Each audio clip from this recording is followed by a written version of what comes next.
It's always moved. Okay, welcome everybody. We have a very exciting episode today. We have a special guest, Michelle C. Harris. She's the author of the upcoming romance, A Latte Like Love, out next March. And then she also announced a book, the Book of Graves, that will be coming out, was it fall of 2027? Spring 2027. I think right now Spring. the release date is in February, but we'll see. Okay. Ooh. Okay. But Yeah, upcoming. upcoming. And we're just so excited to talk about her books and her writing journey and everything in between. So welcome to Fiction Fanatics. Thank you for having me. I'm so excited to be here. Yay. Yay, welcome. Um, so to start it out, would you just like to give like maybe a quick little introduction to yourself to people who maybe don't know you as well from the podcast? Sure. Uh, Mhm. Hi, I'm Michelle. Going by Michelle C. Harris. Uh, yeah, I'm going to be a debut author, as we said, and my day job is currently in academia. So I run an academic department at the University of Texas, and I'm Oh, doing wow. this on the side. I'm going to see if we can make this a full-time gig. But yeah, primarily I'm a romance and romantasy writer, and I also write a fair amount of fan fiction. But Yes. Okay, so I guess I didn't realize that, which is, Yes, We love fan fiction. We we yeah, do. started we talking do. about fan fiction. And we yeah. transitioned to fiction books and stuff. So we got to ask you about that. Yeah. Yeah. Mhm. I mean, we'll see, we'll see, we'll see. It's kind of, Yeah. Yeah, yeah. We Right. know. Um, well, that's so exciting. You want to tell us a little about A Latte of Love, like maybe your inspiration behind it or any like little details that you can give to us before its release?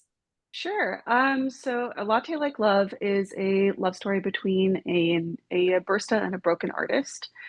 I actually had the idea for it from a prompt on Twitter. So I was taking a break from writing the Book of Graves. I had been kind of wrestling with that one for a while, trying to query it, trying to decide what to do with it, and had been editing it. It was just one of those things where it's like you get really sick of looking at the same thing all the time, and you've like, I've seen this too much. And I was participating in a bunch of writing stuff online and saw a 30-day challenge where one of the prompts was Scar. And that was just sort of what kicked it off. For some reason, it just popped straight into my head where um, I just saw this artist who had been in an accident, who was trying to remember how to live again, walks into a cafe and meets a really sweet barista who becomes intrigued with him. And so it's the story of kind of him coming back to himself through their love. So it's basically, I set out to write the sweetest thing that I could possibly imagine while still maintaining tension, Mm. was kind of what I was going for with that one.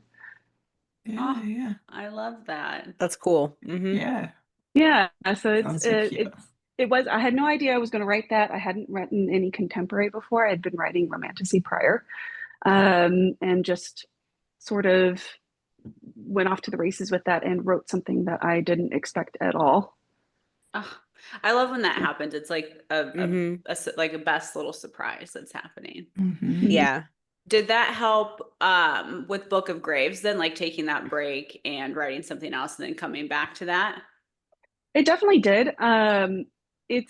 It's been interesting because I'm working on Book of Graves right now. Mm. So I've kind of decided to do a rewrite of it. I don't know yet how extensive it's going to be. So the original draft is the first thing that I ever wrote.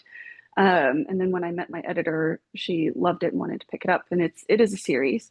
Um, and so, but it's all, I've also written a million words since then. So you grow a lot. You know? Mhm. So Yeah. revisiting the first thing that you've written when you're like at the a little bit more experienced is definitely a jarring experience as a writer, even though I have people who've read it recently and have been like, it's really good. And I'm like, it's garbage. Oh no. But I'm actually really excited to get back into it because I'm coming into it with such a different perspective. After, Mhm. especially after having written a contemporary, and having more experience writing, spice and things like that. So I'm really looking forward to rolling up my sleeves and getting to spend time with characters that I haven't spent time with in a couple years. Hmm. Yeah. Oh, What are your like influences as far as like Mhm. in um authors within like the romance genre versus like Mhm. the fantasy genre, right? Mhm. Who do you like reading, and like Mhm. have you kind of been influenced into your own writing now that you have two separate books you're kind of working on? Yeah. Well, Allie Hazelwood, obviously, you can see there's a whole, mostly an Allie shelf behind me. I'm in my new Sure. apartment, so these are not all of the books that I have. I have 9 other boxes in storage, so these are Okay. brand new shelves. um, Definitely Allie Hazelwood, Ashley Poston, I really like as well. And then of course Emily Henry, but I have not read as much Emily Henry as I would like. But I think those are three of some of the people that I really like in the contemporary genre, Mhm. and will read all of their stuff. Mhm. Um, Graves was much more of an amalgam of sort of like things that I read when I was a kid, in addition to, contemporary romantasy vibes. Like his Dark Materials was one of my favorite Mhm. trilogies growing up, and I love Philip Pullman. And so I'm kind of trying to bring some of those vibes into a story about witches, but definitely written for adults. So that's, you know, Yeah, sort yeah, of yeah. that kind of stuff. Yeah. Yeah. Did you like the TV show? Yeah, that's what I was gonna ask too. I started, well, so one of the things that happened in my writing journey was that I actually stopped watching TV entirely, which is weird for me. Oh. Wow. Mhm. Um, it's just, I kind of run out of hours in the day, and my brain was also like, no, none for you. And I would try to sit down and watch something and would just be going off in 50 million directions. And I think a lot of authors have trouble consuming things while they're in the middle of a writing phase. Mhm. Mhm. So I did start watching the TV show, um, and I enjoyed it. I wasn't wild about it, but I thought the first season was pretty okay. And then didn't get to go watch the next season on HBO. Yeah, We never went back and finished it. Mhm. Um, I think the first movie, I do remember seeing the first movie in theaters, and I feel like that one got a lot more flack than it deserved. But it was a good attempt. Mhm. Some things don't translate to live action. Yeah, Yeah. yeah, Yeah. Yeah. yeah. Mhm. I feel like, yeah, that's a hard one. Which is why wanted your opinion, because I heard a lot of mixed reviews about the show. But Yeah, I had mixed Mhm. feelings about the show. yeah, yeah, Mhm. And yeah. Yeah, but that'll be super interesting. Like you said, with those vibes in your like latest book. Like Hmm. I like Mhm. that a lot. Like have especially in like a more of an adult type mhm, book as well too. So yeah, looking forward to that. Yeah. Mhm. How yeah, exciting. Mhm. it should be fun. Mhm. We do go to a fictional Oxford there, Ooh. which was really fun to do research about, like fictional Oxfords, and how everybody who does Oxford sort of like creates a college. So I've created my own Oxford college and sort of like joined the list. Yeah, yeah. Yeah, Dark academia vibes. I like a that. little bit. Like it's not Yeah. fully dark academia, but we do take a trip out there. Oh, Yeah. Mhm. Yeah, it's very making me cool. more and more excited about it. Yeah, Love Yeah. that. yeah. Say yeah. Definitely. Definitely. Very cool. Um, well, speaking of, you kind of touched on it, since you say you don't like consume a lot of TV when you're in your writing phase. Can you Mhm. talk about your writing process a little bit with us, Mhm. or share a little bit Sure. on that? Yeah, so the story is that I was in a bad job in 2020. I had lost my job at the university. I've since come back. They did layoffs, and my unit was folded. And so I ended up taking a Damn. job at a kind of like late stage tech startup that was supposed to be better and wasn't anything like what they pitched me. And Mhm. so I had been there for a couple of months and was absolutely miserable. And it's just kind of one of those dark nights of the soul moments where you're like, what am I doing with my life? Mhm. Everything is terrible. What have I actually wanted to do? And the answer was writing. I have 2 degrees in literature. My degrees are in French literature, actually. And so I had thought I wanted to be a professor at one point, and just sort of decided not to after I did my master's. But I had always wanted to be a writer, had written when I was a kid, had written, little short stories and things in high school and college, had done a lot of Harry Potter online role playing message boards in the early aughts. Mm. So, which Mhm. I'm like, that absolutely counts. You are doing character work and you're finding voice. Yes, yes, Yes. it does. It does So count. it counts. It counts. And so I'd been doing a lot of that, but hadn't ever done anything long form. So I literally just sat down and said, I'm gonna write a book. I didn't think I could. I didn't think I could finish a long form work. I'd never tried anything that big before and had no idea what I was doing. So I sat down in January of 2021 and literally with a kernel of an idea. So Graves came out of the idea that two sisters are witches and it's bad. Um, that's literally what I started with. I had no idea what the world looked like and just kind of had to discover it as I go, which is how I also learned that I'm a discovery writer. I'm not an outliner or planner. Oh. I've kind of moved into a plantser um, way of writing. So like usually about a quarter of the way through, I'll figure out what the ending is. But that journey is just as much of a mystery to me as it is to everybody else until I get there. And that's the fun part for me. And so I get to go sit down and watch the movie in my brain every night, and I don't know what's going to happen Yeah. until I Wow. write it. So I started doing that. And then the first year that I was writing, I wrote about 30,000 words of Graves, which is, I don't know, it was like the first 7 or 8 chapters. And every single one of them felt like pulling teeth. I read 40 books to catch up. My master's degree melted my brain. And I did not read for 7 years after I finished my master's degree. My Wow. reading list spanned, my reading list for that, it was an exam, it was a 4-part exam. It was basically a mini PhD qualifying exam where we went in blind, but had to have a reading list that spanned 1,200 years of French literary history and was 17 pages long, single spaced, and half of the exam was oral. So they could ask you anything over a span of 1,000 years. And so it was kind of awful. So I didn't pick up a book terrible for a while. It was, I read 100 works in 10 days leading up to that exam to catch up, because I was also taking classes and teaching when I had to take that exam. And works being like, poems, plays, and novels, but my brain was just shot. So I hadn't read anything, and so wanted to catch up on the landscape. So I read 40 books that year, and tried to catch up and see what was going on in romantasy and fantasy. And then it was in spring of 2022 where I had a brainwave about a particular character that changed everything. And I wrote, I think, 160,000 words in 5 months, which is patently insane. Yeah. Wow. Yeah. So I so it was like a wild ride while it was happening. It's a journey. That was a journey. It was a journey. Yeah. And I was working full time. I've been working full time the whole time while doing this. It was still so enthralling that I then wrote 2 more books after that. Like I kept going with the story and just kept drafting, in part because I wanted to know what happened. And I also had a couple beta readers who were cheering me on at the time, which you need. Yeah. I always recommend to anybody who's writing, I'm like, find some readers, whether they're writing or not, maybe even preferably if they're not. Just find some alpha readers who will cheer you on and want to read your stuff. Because it does make a big difference.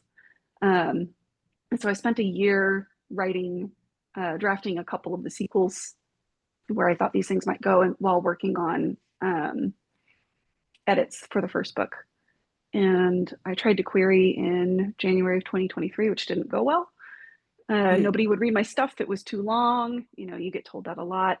And then, but you have to find, you have to get a sense of the landscape when you're querying, because nobody knows what they're doing with their first book, and agents are tough. And so I put it to the side and I was floundering when I had the idea for Latte was kind of what happened. I was floundering with Graves when I had the idea for Latte, and then just decided to pivot and do something else. Wow. And it was a good choice. Yeah. That's wow. And so I have a lot of questions. I guess one, and this might be for all, like you said, kind of debut authors, were you discouraged? Were you ever I don't want to do this, because I'm hearing no's from everyone? And did it ever make you question what you wanted to do? Especially because you were kind of you said you were at a dark spot with your job as well. And so, I just kind of was wondering, what was your mindset, querying and stuff? Well, luckily, in the first couple of months, so I started writing in January 2021 and ended up getting a new job in March of 2021 at the place where I am now. So I went back to UT and went back into academia. I took a massive pay cut. It was a conscious choice to I was I actually took the job in order to write, because it was a lower thing on the rung than I had been doing prior. And I was this will have a better work-life balance. So I got a job as coordinating the PhD program for UT Religious Studies. So, which was much more relaxing than what I was doing prior, and I really like working with students. And it's a small little department, and so I only had 25 students, and it's one of those jobs where you turn it off at 5 p.m. and you're done. And that's so nice. Yeah. Wow. So it was a big adjustment, but it was a conscious choice because I was like, if I'm going to actually prioritize my art, I need to prioritize the thing that will feed me while I do the art, and make that an intentional choice about what I'm doing so that I can write at night. So at least that was a much better shift from my mental mindset. And so that first year that I spent writing and reading was also recovering from burnout, which is why I didn't write as much as I've written in prior years. So you have to address the whole thing, and it's a lot to balance. But yeah, right. I think I queried 5 or 6 agents, and part of it was because you don't want to burn your chances with your agents. Like once you query them and they say no, especially for that project, it's a no forever for that project. So I was very careful and intentional about who I queried and it was partially just to rip a mental Band-Aid off, because I almost didn't show my writing to anyone. I was definitely in my head about it, and I was like, I'm not going to be good, and I'm just doing this for me. And my best, one of my friends at the time had to like twist my arm to even get me to show her the draft. So working through that as well. So like I was partially querying in order just to get used to querying and get used to people looking at my work, and to get used to rejection, because in any creative field, you are not necessarily for everybody, and that's just the truth of the matter. And so you kind of have to get used to a lot of no's or a lot of criticism, which when you're cracking open your chest and splaying out your soul on a piece of paper is difficult for anybody, and so that's why I have mad respect for anybody who has written and published a book, whether it be trad, indie, whatever, even just a draft sitting in your drawer, because the exercise of finishing a work is so difficult.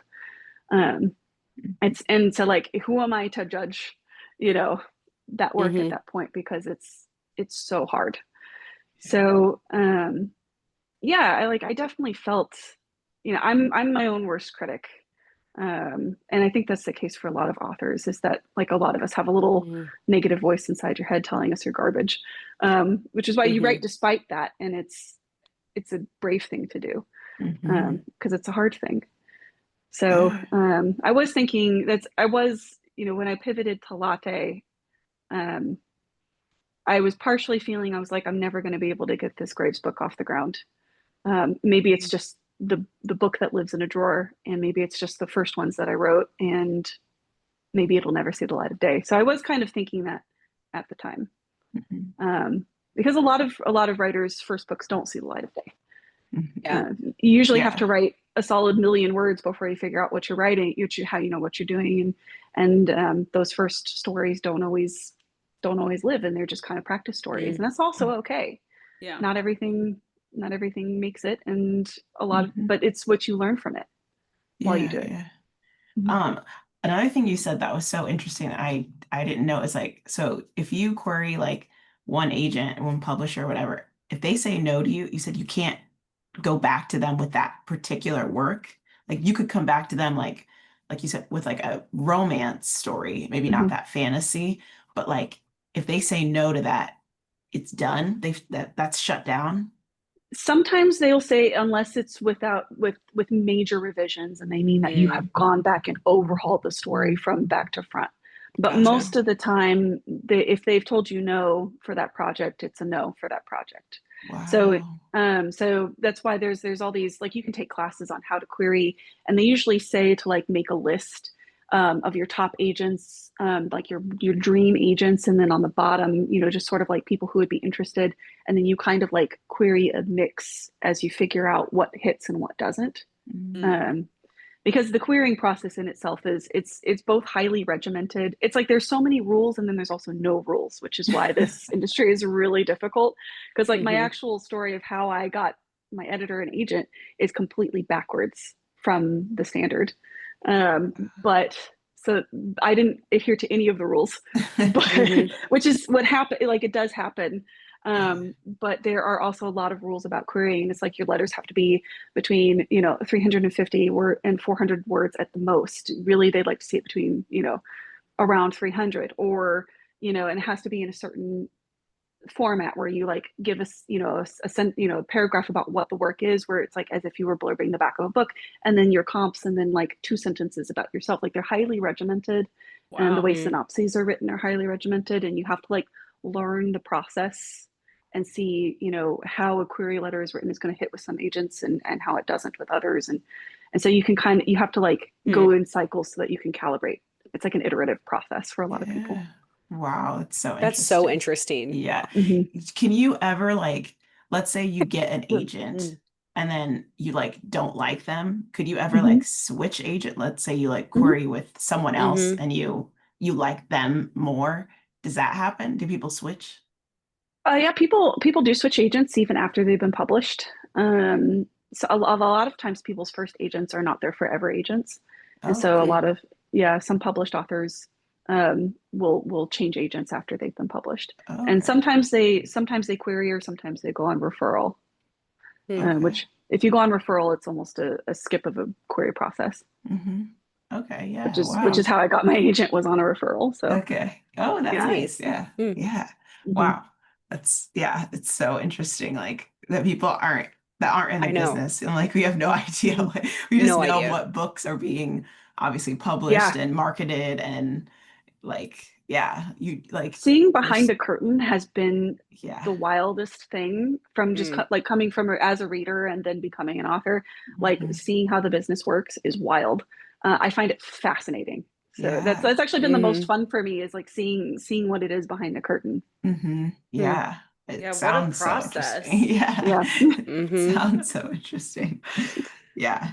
Completely. Sorry, Ashley, I like took over to ask you questions. I mean, I love this pretty like loosey goosey, so we can kind of like talk about kind of whatever we want to. And we don't know a lot about we've heard a little bit about some of the publishing like process, but I feel like the more we learn, the more intense it sounds. And I feel like the more authors we get to talk to and interview, I feel like everyone's experience and has been so different. Like I don't think we've heard someone have necessarily the same experience with this kind of thing. It's just interesting how it's different for everyone. And I mean, it sounds really challenging no matter what, but everyone has a different experience with it.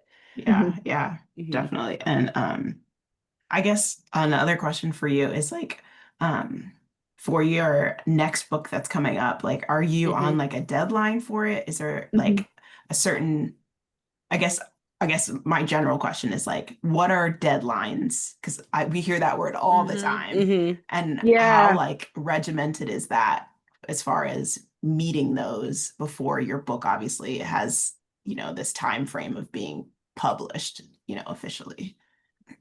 So that has been part of what has been really super interesting. So I am on deadline again, at least as far as I'm considered. So my book of grays is due on January 15th. So my main, which is slightly less than 6 months. Like 6 months kicked in, because I'm, the clock is now ticking. So 6 months which luckily the manuscript does already exist. Basically what I had written for Graves was what will become books 1 and 2. I wrote them in a single manuscript. So what I've decided to do is split them. So I have 6 months to split the first one out and then turn in a draft for that. So that is why next spring is going to be really interesting, because I will be turning in the draft of Graves while, doing the Latte release on March 17th, while also writing Book of Graves 2, which will be due on July 15th, and working full time in academia. Jesus Christ. Yeah, I know. I panicked when I thought about that like 2 weeks ago, and I emailed my agent. I was like, I have some questions. The timing. Like how launches go, the timing. And I was like, maybe I need to write 2 books a lot faster than I thought I needed to, just to try to get ahead of it. So, yeah, I'm in the middle of a move right now on top of it. But once I'm done moving and I'm settled, I think I'm just going to be like nose to the grindstone for the next several months, and it's going to be a situation where like my parents are actually moving back to Texas in part to kind of help me manage that. Some support. Yeah, I have good family support on that one. That's good. So yeah, so my mom will be helping take care of my dog and work, like cook me dinner and stuff because I was on deadline for Latte. So my just to kind of back up a little bit, my actual publication journey, like I said, was very non-standard. I ended up sitting next to my editor at a play in New York, and that is how I got published. So wow.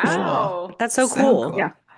Yeah. So I went to go see Adam Driver at Hold On to Me, Darling. Oh my God. I was going to say, which play was it? Of course it was him. We missed him. By like not that much. Week. A week. We were there a week no. after it was over. We were so upset. We were so upset. Oh, Anyway, man.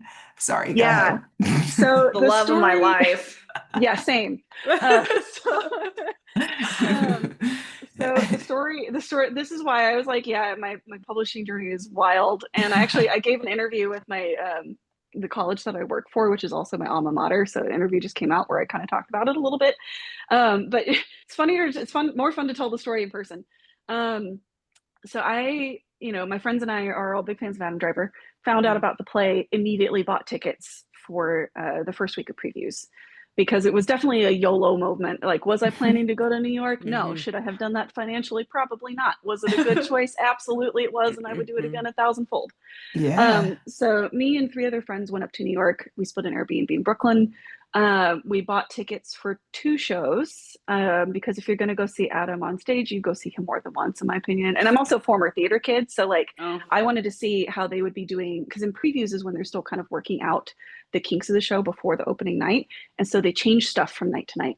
So like me being a theater nerd and like having acted before, I wanted to see how they would change stuff, which was very fun to watch because it was different. The 3 nights we ended up going. Very cool. We added a 3rd night that was a little bit later. So the first 2 tickets that we bought were all like grouped together, but the 3rd night was a Thursday night, and we were able to get 3 seats together and 1 seat separately. So the first night that we were in line was the very first night of previews, and we were kind of like talking to everybody in line and just sort of like comparing notes, because especially if you're in any sort of fandom spaces, like you kind of know some people by their usernames. So we were comparing, saying hi to people in line, and there was this woman in line named Cindy. And so we took a big picture, took a group picture together, being like, yeah, here's our, Adam Driver fans in line before the show. Went into the show, thought nothing of it. Scattered, didn't see her again. The second night was the 3rd ticket that we bought, and I had a friend who one of our group members had to come up late. She had to delay the trip and missed the first showing. And so I said, you go ahead and sit with our 2 friends, and I'll take the solo seat.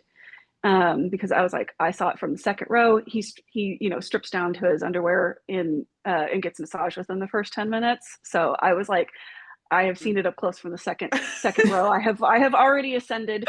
You should have the same sort of experience. You sit with our friends and grab hands and whatever.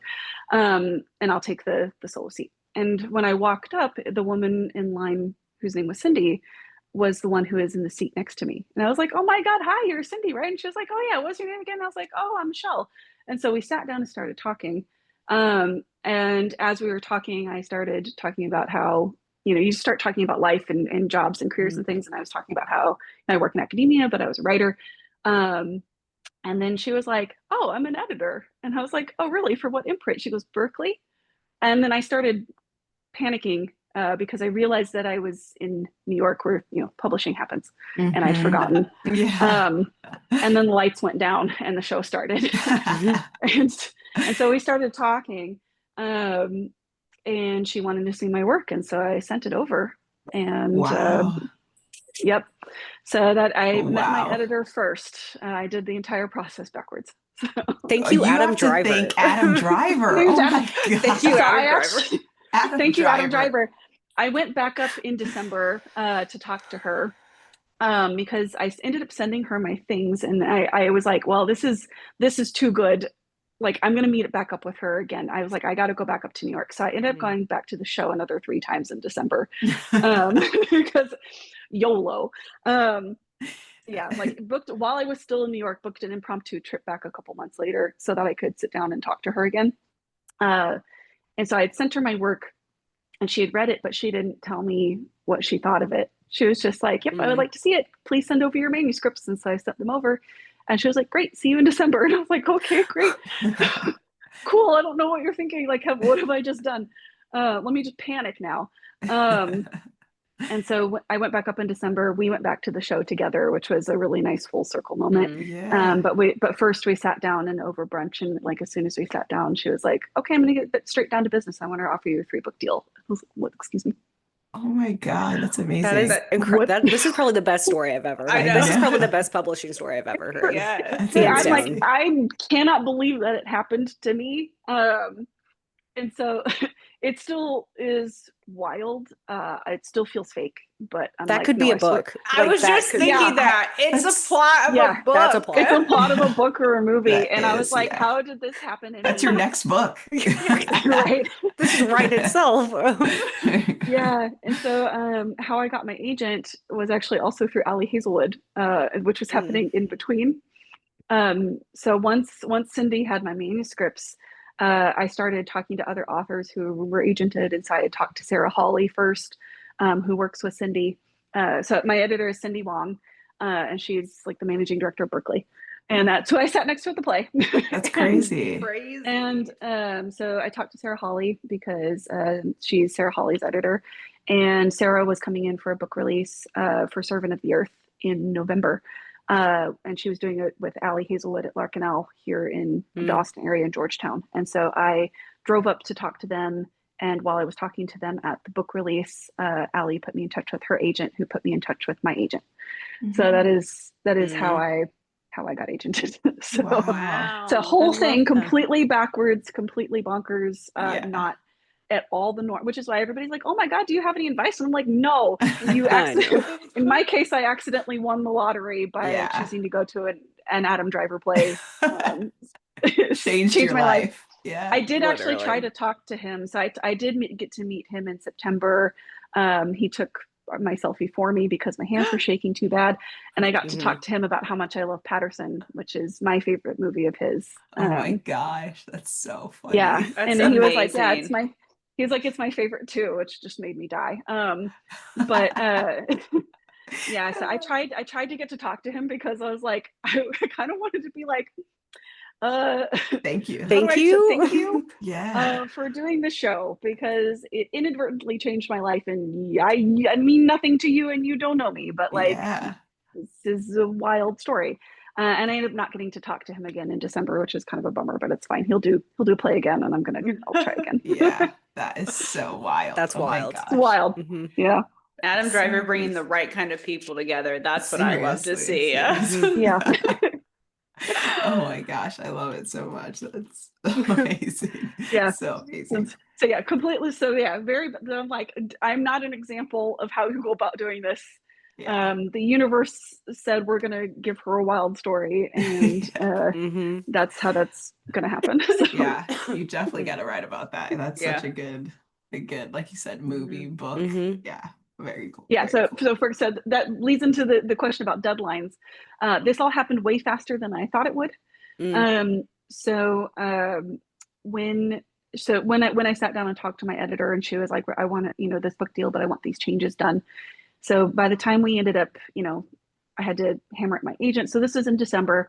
I got agented, and then in January we worked out my deal, which includes the deadlines. And so that concluded on January 30th.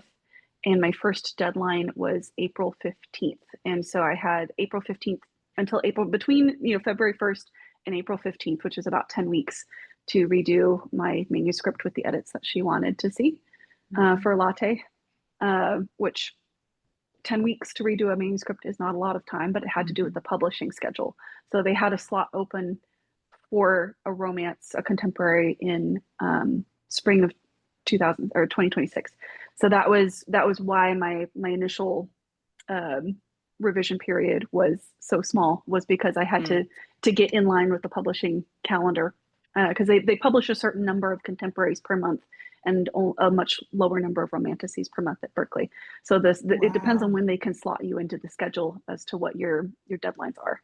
That's interesting. So interesting. Yeah. That they have their own schedule. I guess that makes sense, but I guess I wouldn't think of it that way. So it has to do with how the printers are used. I asked these questions. So like part of my background that's actually it. That's like study. Such a wow. Sorry, because it's like how the printers are used, because they have to schedule like what paper is being printed when for which book. But yeah, like I asked these questions because like I almost got an MS in library science because I loved manuscript studies so much. So I've also studied the history of manuscripts and texts, and I was looking at going into conservation. So it's like I have a fascination with how books are actually physically made. So I've been trying to ask all those kinds of questions about how they're made currently in modern times. You would think it would be more marketing, but it's like it's literally physically. Like we don't have the capacity to like print these many books. Like, that's so interesting. Yeah, if you think about how many books they put out per month, and there's only so many different types of printers that can actually like accommodate that volume. So it is, and that's also part of the reason why there are certain word count limits for certain types of manuscripts, because it has to do with how they're shipped.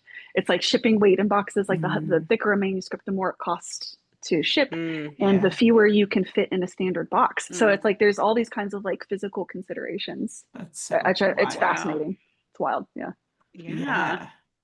So crazy. So crazy. So where I am in the process now, I actually turned in the manuscript early. I turned it in on April 1st. And I was like, it's not April Fool's. I just got sick of looking at it. And then got my developmental edits back and had 2 weeks to do those. And then now I'm waiting on copy edits. So copy edits so developmental edits are like the big story changes, like how are the character arcs? Does this plot point work? They're like big overarching things. Copy edits are smaller, they're line edits. So it's, how does this sentence work? Is this fact accurate? It's those sorts of things. So each editing process, each part of the editing process gets smaller and smaller in scope. So I'm sort of on like round 2 of 4 is what I'm waiting for right now. Yeah. So cool. Yeah. So cool. Very cool. So cool. Okay. Do you want to transition? We're just going to do like a quick little game before we wrap to like up. Get to know you a little better. Yeah. It's like book themed. Okay. Do you prefer audiobooks or physical books? Physical books. Okay. Do you read or do you listen to audiobooks at all? I actually don't listen to audiobooks at all. And I think it's nothing against audiobooks. Audiobooks are phenomenal. They're great. They're fabulous. I used to listen to audiobooks when I was a kid. I think now it's just something about like the way the voices sound in my head as I'm reading are different than the narrators. And so, and also the speed that audiobooks read. And if you speed it up for me, it sounds weird. So I just haven't been able to like get into them. But that may change as I need to read more. Because the great thing about audiobooks is that you can kind of multitask, but I also won't necessarily I pay better attention to the text when it's physical. And that also goes for like physical versus ebooks. I noticed that I actually like engage with the text at a deeper level when it's physical versus digital. Me too. So yeah. And if you get like a bad narrator for an audiobook, it just kills messes up the books. Yeah, it'll absolutely kill it. So it's like, not every audiobook narrator is created equal. 100%. Okay, this might be a hard one, but do you prefer romance or fantasy? You don't have to choose. Why choose, Chanel? Why choose? That's why the answer is romantasy. Romantasy. It's romantasy. That's true. But like I prefer having a romantic subplot in anything. So it's like if I were given the choice of like if I have to read fantasy without romance or romance, I would pick romance. But humans are gonna humans are going to human, and I just think that we're horny creatures, and it's almost illogical to have a story without a romance subplot. But you're right. Like a fantasy has to have like a good fantasy has a romance subplot. Like, in my opinion, yes, 100%. I need a morally great character in there somewhere. If it's in love, yes, absolutely. You're like, I'm gonna have a romance with that character. Absolutely. Okay, rivals to lovers or friends to lovers? Rivals to lovers. Okay. Ooh, yeah. Every time. Do you prefer the hero or the villain? Villain. Always. Very good company. Okay. Do you like plot-driven or character-driven books? You know, I like a 50-50 blend, but if I have to pick, I would pick character-driven. Because that's why you're reading, ultimately. Like, it's if you were attached to the characters, then you care about the book.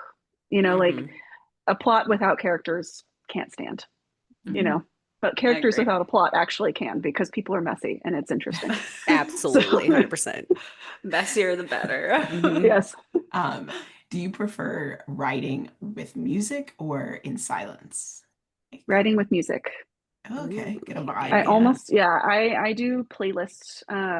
So for Latte, I have sort of like a global playlist.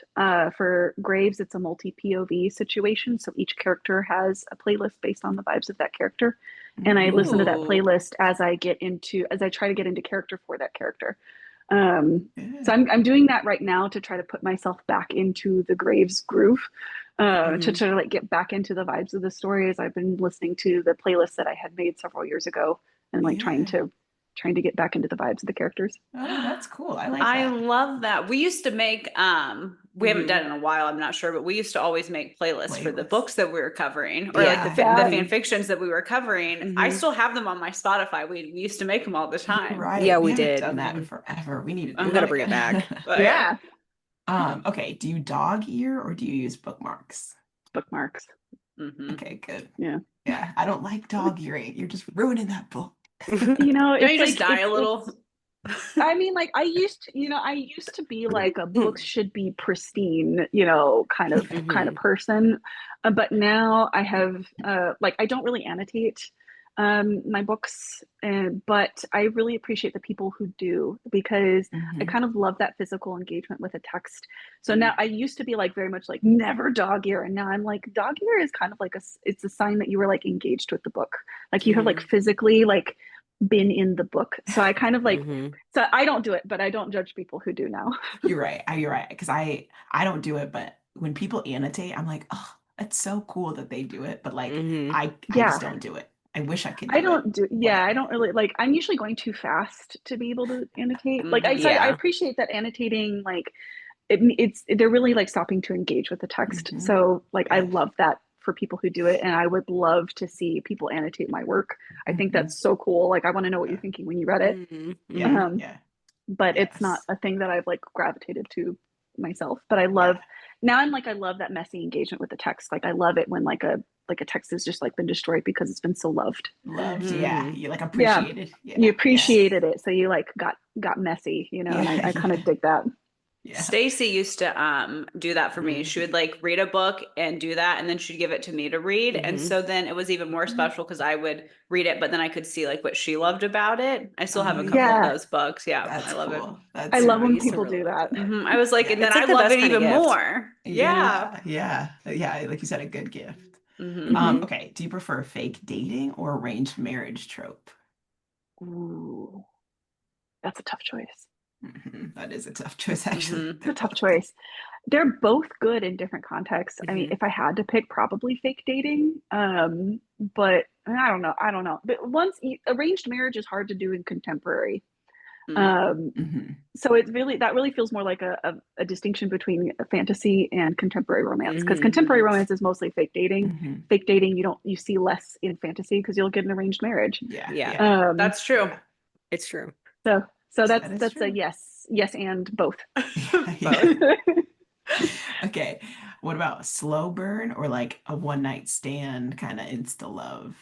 Slow burn. Okay. Yeah. The best. It's like Graves is going to be more of a slow burn. But it's the tension.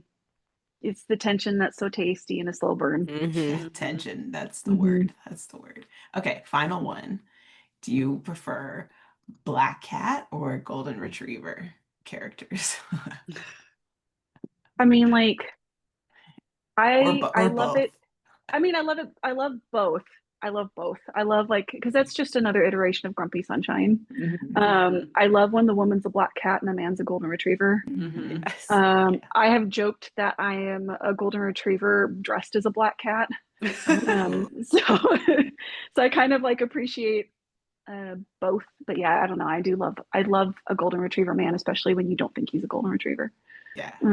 Especially when you think he's gonna be a black cat. He's dressed like a black cat. Yeah. Yes.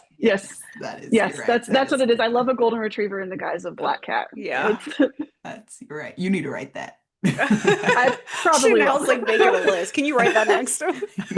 It's on the list. I know. Yay. Okay, these are great. You won. Yeah. You won Yeah, the you plot. won. You are the game. You won the game, yes. This is awesome. Okay. We can now go to kudos, wrap it up. Yay. Yeah, so we kind of like wrap up. Sorry, Stacey, I cut you off because you were probably going to talk about. We do kudos kind of like from AO3, where we just like kudos from the week or just people or anything, and you don't have to. You can participate if you want to. So yeah, things. Do you guys want to start? We're thankful for. Yeah, I'll start. Yeah, I was gonna say this was back when we first started this 1,000 years ago. We're like, we're gonna talk about nothing but fan fiction. We had like kudos on this, and then we switched that real quick because people are crazy. But this stayed with us forever. People are nuts. We still do kudos. But we still do kudos. Okay, so I want to kudos you, Michelle, for being on here. We were so pumped. Me and Ashley were on a phone call like a few minutes before we got on this, and I was like, we were talking about your book, and I kept saying a latte, hate to see me come in, like, because we're so excited. Just stupid. But anyway, so glad. We're so glad to have you. Yeah, we can't wait to see. I'm sure it's going to do amazing. So thank you so much for joining us. Thank you so much for having me. Yeah, that's my kudos is to y'all for inviting me on. This is really fun. Yeah, thank you so much. Again, just more kudos to you, seriously, for taking time out of your day. This was a great interview, and like Stacey said, like we're super excited for not only your book, your Latte book, but also like your future projects. Like that sounds so interesting. So yeah, thank you so much. Oh, dude, we got to kudos Adam Driver. Absolutely. Oh yeah, top of the list. Absolutely have to kudos Adam Driver. He's handing out book deals and he doesn't even know it. You know, he doesn't even know it. Changing lives. Right? Changing lives. It's like part of me wants to tell him, and then part of me is like mortified to tell him. But like, you know, like someday someday we'll see if I can. Someday he's gonna listen to this interview and he's gonna be like, wow. His PR team is gonna be like, you know, like. I know.